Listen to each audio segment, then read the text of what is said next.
Good afternoon, ladies and gentlemen, and welcome to this clip where we look at, or rather take our model from wind loads to baseplate design using SUMO.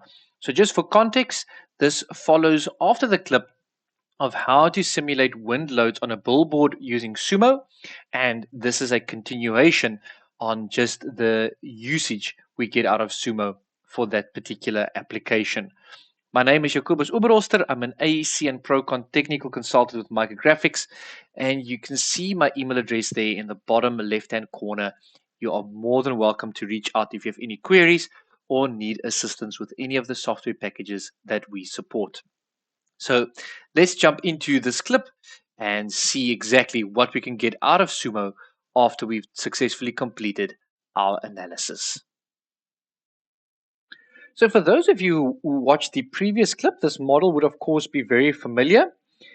We did check that our results, we do note that this displacement is quite intense, but this clip is not about fixing that particular issue. What we're going to do rather is just proceed straight to the design of our base plate. So what I'm going to do is in the Design Links workspace over here, I'm going to click on base plate. I'm going to select that base plate, press enter.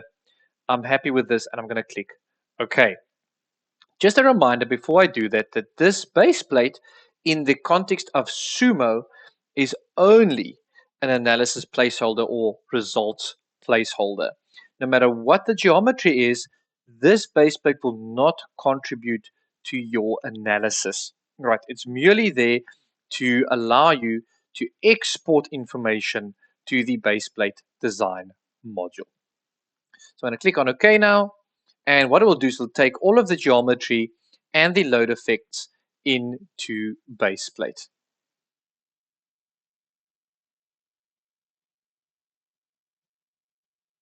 All right, and there we go. The basics have already been set up for us. What I want to do is I might want to adjust this layout of bolts. So I'm going to click here. I might actually just delete all of these. Select this guy, number of bolts 10, and the radius, let's make it 350 or rather 400. And we're happy with that for now. The reason I did that is so that if anything needs to be modified when we get to the design space, I can actually come back and I just have to adjust these parameters over here. Because what the program does do is it actually pulls in the location of bolts from SUMO, but in SUMO you cannot actually change.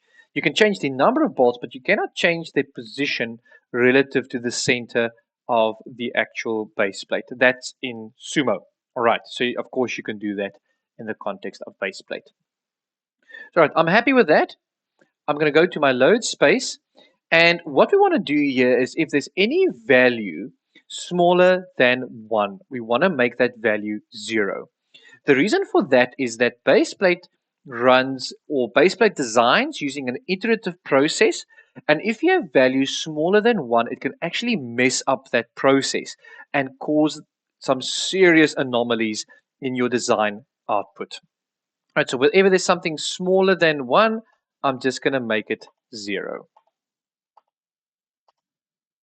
I'll do that for the ones that are 0 in themselves, just to be sure that it's not like a 0.0001 value.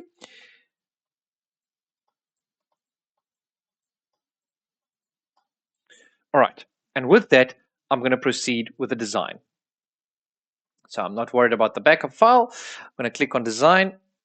I'm going to start, and let's see what our results look like. All right, so we've got quite a few failures actually, and it makes sense, especially considering that we haven't modified this plate at all. So what I'm going to do is I'm going to go back to layout, and I'm going to change a few things. So firstly, I'm going to change my plate thickness from 20 to 30 mil. I want to add in some stiffness. So I'm going to click on stiffener. Its bottom I will set to around 190. I want the top to be the same, so I want it to be nice and square.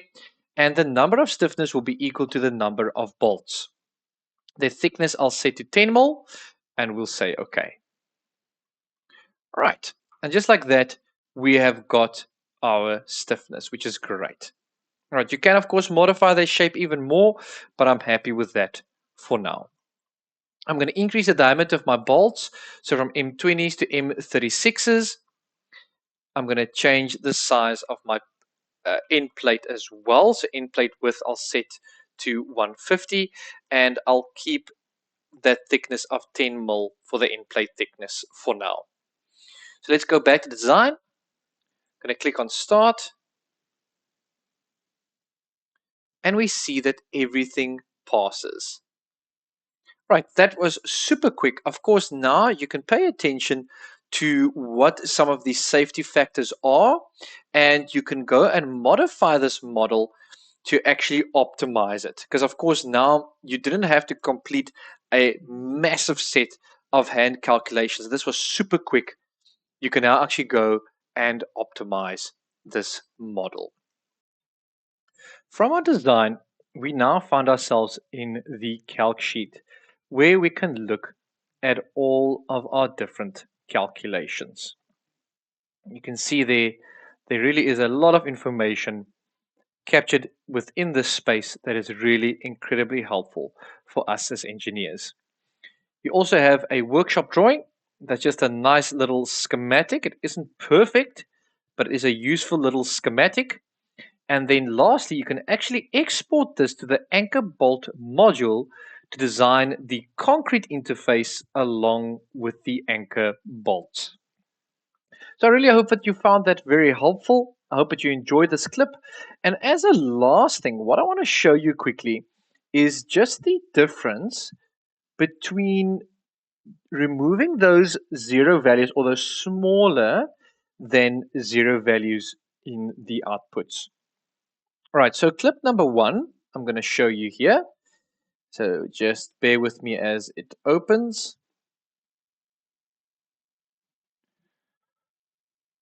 All right, so here we've got our first clip, and you can actually see that those smaller than 1 values have not been removed. What you can notice here is all of these different safety factors. All right, so I'm going to just make this guy a bit smaller, and let's see if I can open up the other one as well. All right, here's the other one. I have these two clips. I'll just put them next to each other quickly, and we can note the difference. All right, you can see that the magnitude of the forces that are larger than 1 are still exactly the same, but those smaller than 1 values have been removed. Now look at the difference in the steps. First and foremost, so you can see that the two top steps are different. So for this one, the first one is actually larger, but that one, the steps are 1,000, and here they are 225. And in this case, it actually did not even generate safety factors, where in this case it did. And that's why it's really important that you remove those smaller than 1 values. All right, that's it from me. Thank you so much for checking in. I hope you've enjoyed this clip, and there's still one more to go. We will look at the design of that pad footing, and then that would conclude this small little series. Please do like this video, subscribe to our channel, and if you have any queries or anything specific you'd like to see, please pop them in the comments section below. Like I mentioned in the previous clip, that this entire workflow was actually inspired by the comments of a viewer.